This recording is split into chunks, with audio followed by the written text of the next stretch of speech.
musée d'impressionnisme est un musée extrêmement dynamique qui est porté, comme son nom l'indique, sur l'impressionnisme, mais aussi ses suites. Donc ça propose des expositions sur des thèmes très grand public. Sur l'impressionnisme, c'est très populaire et très joyeux.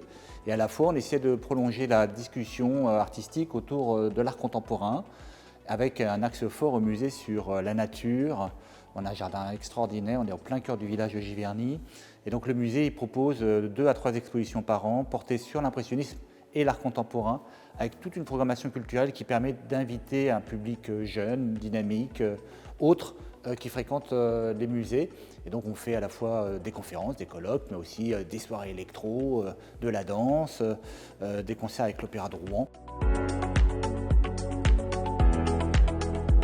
On a la chance d'avoir des partenariats incroyables avec les musées du monde entier, mais aussi évidemment avec l'un des membres fondateurs du musée, le musée d'Orsay, qui nous prête à chaque fois des chefs-d'œuvre incroyables. On est très très chanceux. On est très ouvert sur l'entreprise, sur le monde de la société civile. Sans les mécènes, on n'y arriverait pas. On est très porté sur la Normandie. On a un mécène principal, c'est la Caisse d'épargne Normandie. On a de très belles relations avec eux. Ils sont très ouverts aussi sur le sport, sur l'accessibilité, sur l'écologie. Tout ça, c'est des choses qui nous parlent. Et donc, on est très ouvert avec eux et on a une relation de confiance qui est très agréable. On est dans un monde comme très concurrentiel, il y a énormément d'expositions et de musées en France, on est très très riche, on a beaucoup de chance pour ça. Et donc on essaie de faire des expositions et des propositions qui sont étonnantes. Ça peut être aussi des visites un peu étonnantes. On a fait une exposition qui s'appelait Flower Power. Il y a eu beaucoup de monde, mais dans cette exposition, il y avait à la fois de l'art ancien, de l'art contemporain et des visites olfactives par exemple. Il y a eu un parfumeur qui est venu nous faire une visite. Il y a eu un jardinier du jardin de Marrakech qui est venu ici, qui nous a fait une visite comme un botaniste. Et ça c'est intéressant, ça décroise les regards, ça nous permet de regarder totalement différemment les œuvres d'art. Et moi-même, j'apprends beaucoup de choses en fait.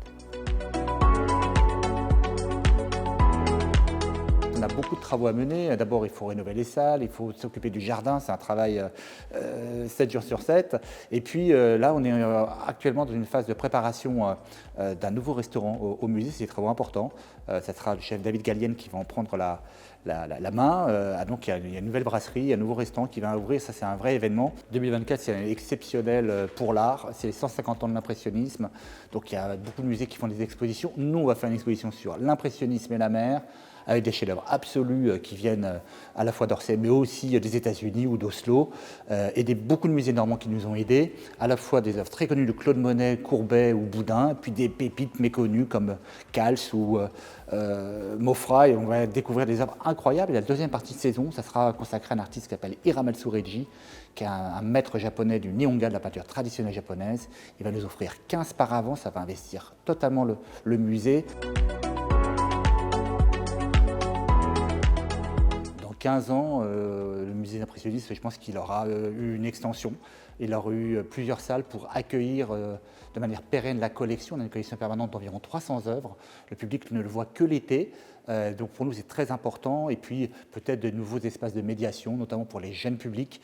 C'est un public qui nous est très très cher ici. Puis les personnes à mobilité réduite ou en handicap visuel, nous, c'est très important d'avoir une accessibilité pour le plus de personnes possible. Donc je pense que dans 15 ans, on aura des nouveaux outils de médiation.